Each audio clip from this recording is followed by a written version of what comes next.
गेल्या अनेक वर्षापासून मराठा आरक्षणाच्या चळवळीत सदैव स्वतःला झोकून दिलेले अशोक हिंगे आज त्यांना वंचित बहुजन आघाडीची उमेदवारी जी आहे ती जाहीर झालेली आहे। कसं पाहता आज अचानक एक सुखद धक्का तुम्हाला मिळाला आहे, वंचितनं उमेदवारी जाहीर केली। सर्वप्रथम वंचित बहुजन आघाडीचे अध्यक्ष आदरणीय बाळासाहेब आंबेडकर यांचे मी या ठिकाणी आभार मानतो। त्यांनी माझ्यासारख्या एक उपेक्षित कुटुंबातील गरीब मराठा समाजातील चळवळीतील कार्यकर्त्याला उमेदवारी दिली, त्याबद्दल मी बाळासाहेबांचे आणि वंचित परिवाराचे या ठिकाणी सर्वप्रथम आभार मानतो।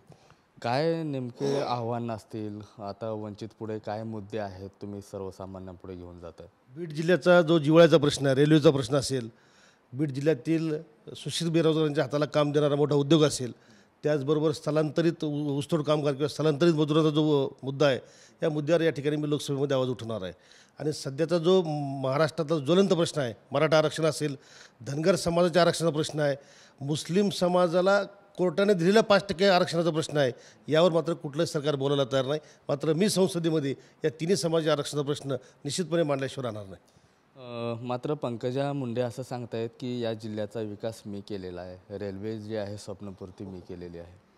2019ला तत्कालीन खासदार म्हणाल्या होत्या, 2024ला मी माझ्या उमेदवारी अर्ज भरण्यासाठी रेल्वेत बसून बीडला येणार आहे।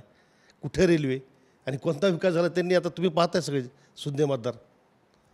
बजरंग सोनावणेही म्हणतायत की काही मतांनी माझा पराभव झाला होता, मात्र यावेळेस जनता माझ्यासोबत आहे, जनता विजन आहे माझ्यासोबत असं म्हणतायत।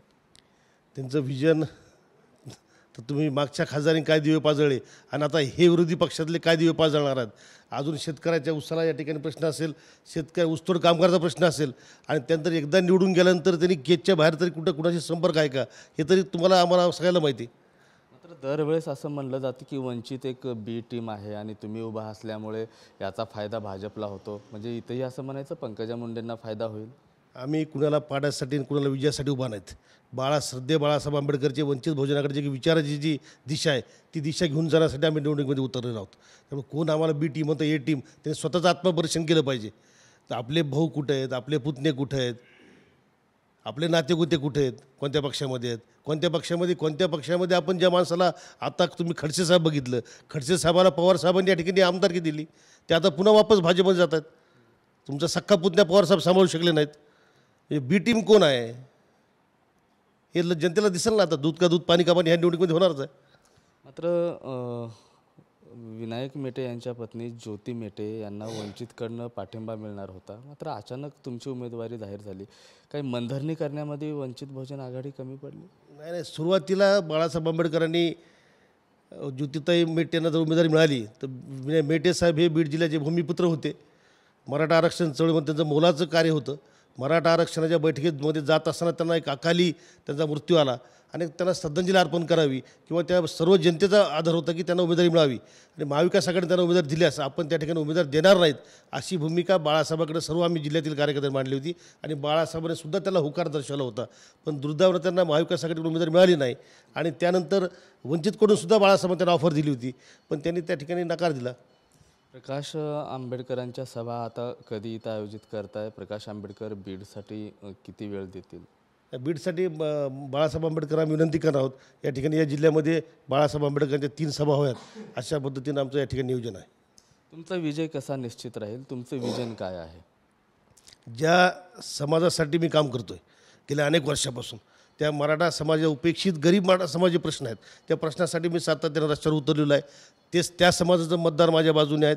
त्या ठिकाणी बाळासाहेब आंबेडकरांना मानणारा जो बहुजन समाज आहे, वंचित उपेक्षित समाज आहे, त्या समाजाचं मतदार आता सर्वांनी ठरवलं आहे की बाळासाहेब सांगतील ते धोरण आणि बांधतील ते तोरण, असं वंचित सगळ्या उपेक्षित समाजाने ठरवलं आहे। त्या सगळ्या उपेक्षित गोरगरीब समाजाचं प्रतिनिधित्व करणारा एक उपेक्षितांचा माणूस म्हणून या ठिकाणी मी सभागृहामध्ये जाणार आहे।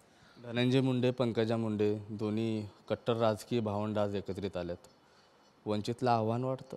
काय आम्हाला त्यांचं आव्हान काय वाटत नाही। त्यांचं प्रचाराचा नारळ कधी फोडताय? सुरुवात कधीपासून होते? कारण दोन्ही उमेदवार जे आहेत, भाजप आणि महाविकास आघाडी, त्यांचा अख्खा जिल्हा पिंजून झाला आहे आणि सगळ्यात शेवटी तुमची उमेदवारी जाहीर झाली, पण त्यापूर्वी संबंध बीड जिल्ह्यामध्ये एक मराठा आरक्षणाच्या माध्यमातून, वंचित बहुजन आघाडीच्या माध्यमातून या ठिकाणी आमच्या बैठका होत होत्या, निवडणुकी संदर्भामध्ये चर्चा विनिमय होत होत्या, आणि तशाच पद्धतीनं आमचा आता आज अधिकृत उमेदवार जाहीर झालेली आहे।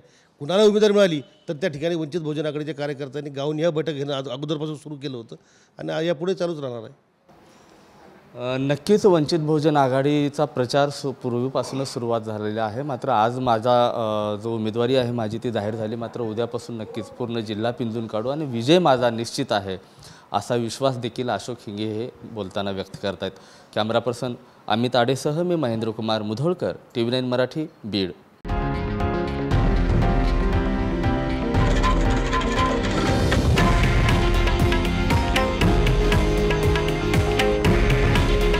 हे आहे देशातील नंबर 1 न्यूज नेटवर्क आणि आपण पाहत आहात TV9 मराठी. काळजी तुमची, हित महाराष्ट्राचं.